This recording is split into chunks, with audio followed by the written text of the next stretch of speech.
g'day there. Welcome to this Mark's Reviews and Tutorials video. We've got ourselves a task here. What you're looking at here is a tow bar wiring harness kit. Now, when I was a kid, I did this a couple of times, wired up tow bar plugs, and it was really easy. You just found the blinkers, found the brake lights, joined the wires, ran it, Bob's your uncle, all very good. These days though, we've got systems that are detecting the voltage, detecting when the globe's out, and if there's too much current or too little current, it'll bring up an error and throw problems and all sorts of stuff. So what we need to do is have a little ECU in place so that we take enough signal off the blinker wire, triggers the ECU, and then sends a proper powerful signal out to your trailer plug. This big one here.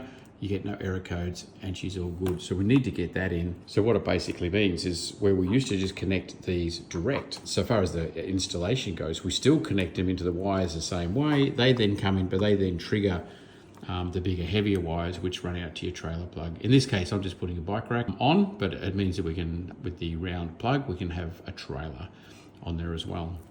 So now this bigger wire over here and the fuse, this is actually the power wire. They want you to go back to the battery and get permanent power running through. That's got its own little plug on here.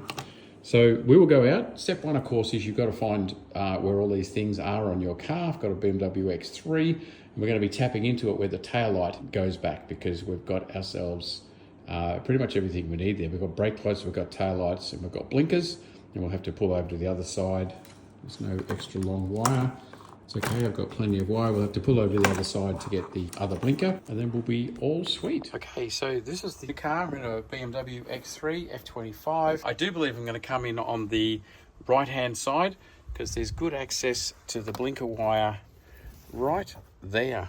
Got the height of the blinker here, so we can take all this tape off, expose these wires. There should be right blinker, brake and tail here, and we can get those wired in. It's also a good spot to put. You see, you've got your actual fuse board is actually down there, and then your battery's not too far away. We can poke it in underneath. The battery is in under this center panel here. As I'm doing this install, I don't mind saying there's a really weird light outside here. Have a look at that. We've got a bushfire in Australia here. We're in Melbourne, and there's a bushfire that's between Ararat and Ballarat. So it's actually, Ararat is 200 kilometers from here, and Ballarat is 100 kilometers from here. So we've got the smoke from a bushfire coming down. So I know it's about 150 kilometers away from me, the fire front, but we're certainly in the line of the smoke. It's all clear over there and over there. But yeah, the smoke is coming in over there. Anyway, back to the job. Okay, so we're going to dig into this side to get the felt panel out. There's a clip right here. Get that clip out. You just need to get under it. Get a set of these panel removing tools. Cheap as chips. I'll put a link in the description. They do not cost much at all. And any work on your car, they save you doing damage on the car, and they'll save you breaking things. See that? That pins out, comes out like that. They're reusable, these ones. Then, out we go. Here's the fuse box, and there's the wiring loom. And as I said, right there is the wires that go through to the tail light. Okay, so I just took the black off these 4 wires here. They're going through to the blinker, and I've been using, just got an old school voltage test here that lights up. I'll put a link to one of these as well, but I'll just show you, because at the moment we've got the blinker on and we've got the tail light on. So as you can see here, the blinker is the blue, and if I stab that into the wire, you see the test light flashing. So we know that's the blinker, is the blue. And then the one that I marked, the yellow, the solid yellow wire that I marked, we stab that, and that's coming on solid. So that's the tail light. So the yellow with a little brown line on it is the brake light, the blue is the blinker, and the yellow, looks like no stripe on it at all, is the tail light. Okay, so what's supplied with the kit is these little clip over systems. You see, you poke the wire in and then you clip them over. These go half at a time, give it a squash, and it'll lock everything down and into place. Might need a pair of pliers to lock it down, and then we put the other wire in, so we don't have to cut the other wire. It'll just open the insulation off enough to get a contact, and then we'll clip that over, lock that down, and then this wire will be powered. This is the one that's running to the supply side of the ECU. Work out what your output is. The bigger cable, the one that runs down to your 7-pin plug, and the input is the smaller cables, which is just sending all the signals up to the ECU. I'll show you this wiring diagram here. This is the tag. I'll put a link to this because it's a good system. I'm happy with it. Tag is the brand. Tow bar wiring harness. See here, I'm just going to hold that over. This is the input. So you're getting all your signals. Got to come through here. Red, see brake and tail.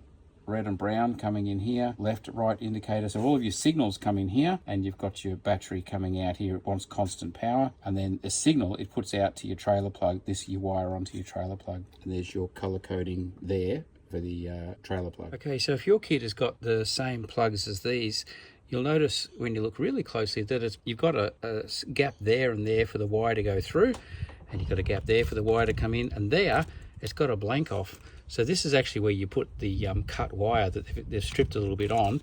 You put it there, and then when you put it over, and yes, just give it a squeeze with the pliers and it clicks into place, then you'll see it's blanked off there at the end. When I was using my test light to check the wires, I used the earth here off this bolt. So I know that's a good earth. So this has got the ring on it already. So I've mounted the earth. We've got the blinker, the brake and the tail all connected on this side.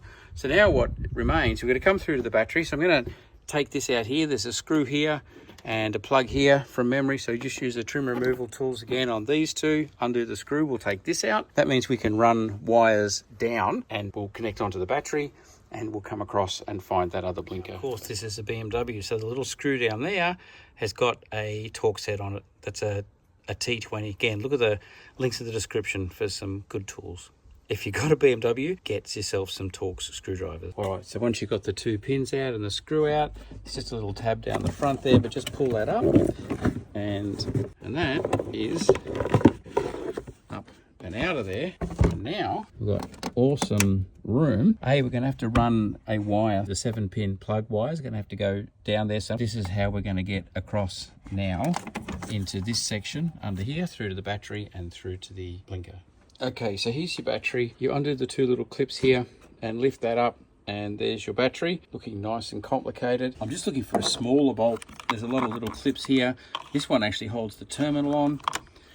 This one holds the big fuse blocks here on. I'm gonna run with this guy here, and that's gonna be my permanent power for the trailer plug. Once we're down in here, we can, that's my fingers either side of that, come down under the aluminium. We can run the permanent power up to there, run the blinker up there, to here, and we will be in business. So this is the power wire off the ECU here. It comes supplied with this plug. We're going to plug that in, and we're going to connect the other side to the always on power on the battery like I just showed you. So we're going to run it down and underneath. So there we go. We've got a crimped on wire. I cut a whole heap of it off. Didn't need all of that excess hanging around down here. And I've pressed it down so it's going to fit nicely. When I undid this, I didn't take that cable off. I was careful to keep it connected and just put then the ring on and then screwed it down, tightened it up nice and tight. So now we can clip that down again and we're in business. I'm going to get zip ties and just tie all of this around down here and so forth. See, I kept a bit of slack. All the way up here, we're going to tie it back with zip ties to neaten it all up. There's a little hole up here into the guard. I'm going to be just leaving that mounting up there. There's no screw on this. There's a bit of double-sided tape, so I might see about if it's strong enough to tape onto here. But yeah, we're just about there. We just got the blinker wire to run. Two things that were not supplied. One is the circle clip to connect to your power, to your battery. And the other thing is a wire to come across, because the trigger wire, they're only little shorty guys like this. So we've got to join that. Okay, so this is the left-hand side. If you see, I've actually used it with a little closed off end down so that this comes up. I didn't want it to be pulled or jerked from inside the battery or something, and put a zip tie on it so she's looped over. So that's secure as you like and never going anywhere. Now I'll pull that back and join it to the sending wire. Okay, so we're going to run the 7-pin plug down through this hole here. You see there's a big rubber grommet there that sits like that with that bit sticking out. I've had to pull it through because it's all vertical. It goes straight down like that. It can be done from the inside, poking this in and out. It's rubber, so it flexes enough. Put it back and seal it. So I've pressed this is the 7-pin plug going down to the trailer plug. I just pressed it through the back of this and then put some silicone on it to seal it on the back, but it's rubber, so it's sealed up really well anyway. It's going down, and I showed you the colored combination there, but she's all wired up, ready to go. So we are ready to test. Just an old plug that I had. Okay, so it's test time. This has all been for a tow ball bike rack. There'll be a review on this. We're about to run it for 6 hours up the highway, so we'll do the review after that. Parkers on, please. Put the tail lights on. Look at that. That's beautiful. Okay, tail lights off. And put your foot on the brake. And left blinker. and right blinker.